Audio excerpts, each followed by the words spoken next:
Hey folks, Nick here from Another BookTube channel, and today I'll be reviewing Batman Year One by Frank Miller and David Mazzucchelli. This series, or this graphic novel, was originally published as Batman number 404 through 407 in the year 1987, 1 year after Miller and Mazzucchelli had collaborated on Daredevil, where they had their famous Daredevil Born Again run as well. Another classic. This is, I'm going to say right off the bat, one of those comics that when I was first getting into comic books, this is one of those that gets recommended to you. When people say, "Well, what are the best graphic novels? What are the best comics to start, your journey with?" If you Google what are the best comics of all time, best graphic novel, Batman Year One usually pops up. And in terms of the DC stuff, especially like Batman Dark Knight Returns, Long Halloween, even Hush, will come up on that list.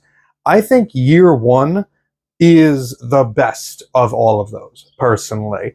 I think it is probably the cleanest one. I think it is the simplest and easiest story to understand and get into, and the artwork is fantastic. I'm going to get into it, but first, before I get into the review, I want to address the edition that I have. You might be looking at it not recognizing a printing that looks like this.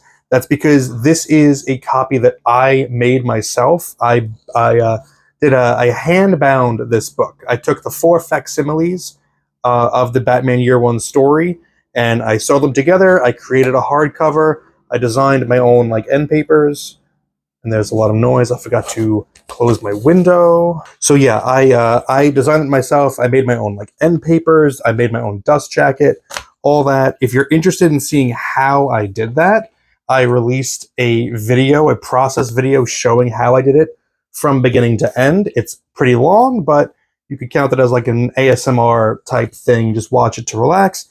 Or you might find it interesting and want to try your own binding projects. If you're a comic collector, you have a lot of stuff that you would like to put into a nice nifty package, you might be able to learn how to do it yourself. So, okay, let's get into the actual review. So Batman Year One, kind of as the title implies, is a sort of origin of Batman, showing his first year, or really, it's honestly his first kind of months as Batman. It's Bruce Wayne first conceiving of the Batman character and trying to put it into effect, patrolling the streets of Gotham, and him kind of failing spectacularly at it, while at the same time, James Gordon, who will eventually be commissioner, is a newly transferred cop, a newly transferred detective, who just moves to Gotham, and he is trying to fix the police department kind of from the inside out. It is a very corrupt place that he walks into. He doesn't like the city. He doesn't like that he's going to be bringing a child into the world in that city.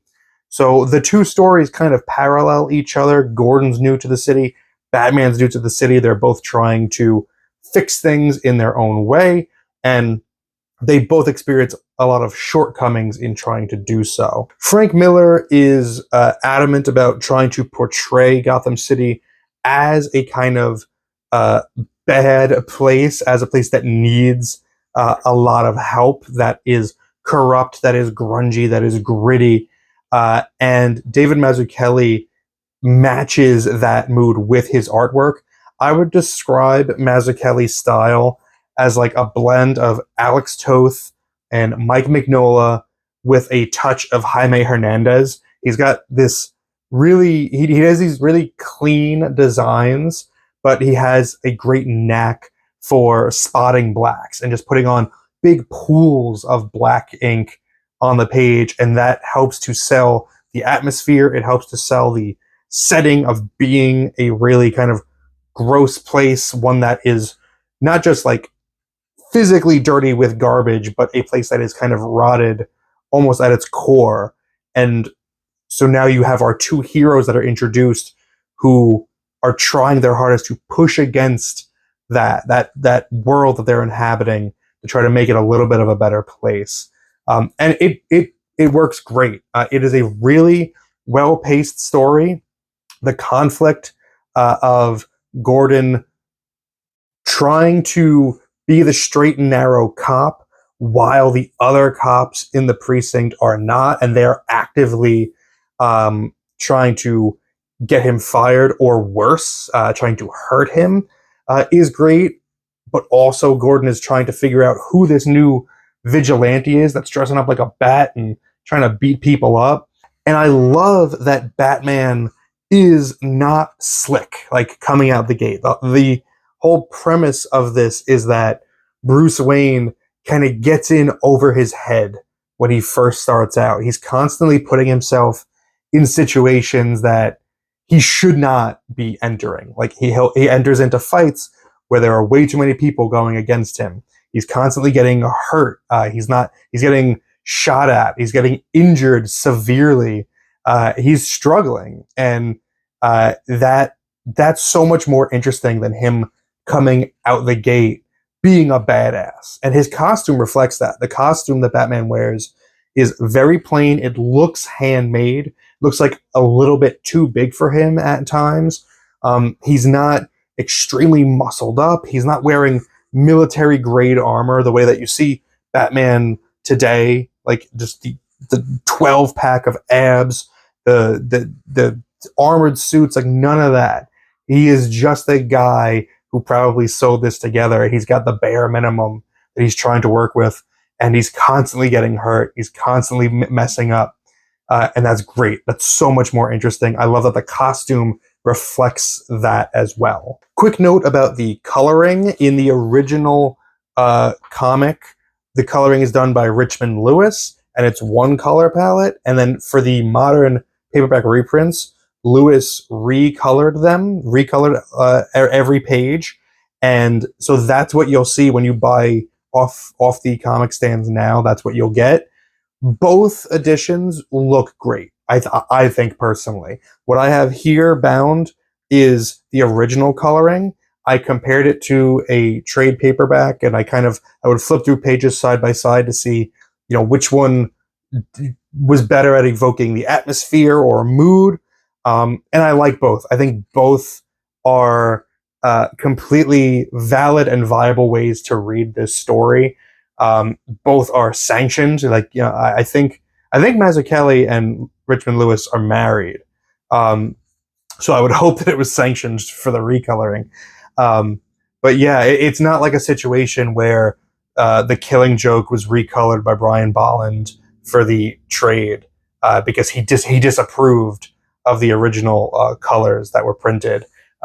Both, I think, are totally valid options. So however you read it, that's fine. Batman Year One is a pretty short story. It is just 4 issues long, and there's no main, I would say, big threat in there. There's no real antagonist other than just the corruption of the city. So you might find it slightly disappointing for that reason. I personally didn't find it disappointing at all. I think what is being set out here is just the exploration of entering a new situation and fighting back against odds that are stacked against you in a city that is fighting you back, a city that's trying to tear you down, and these 2 figures who are bringing their own perspective in on how they can improve on that situation and eventually collaborate to do so.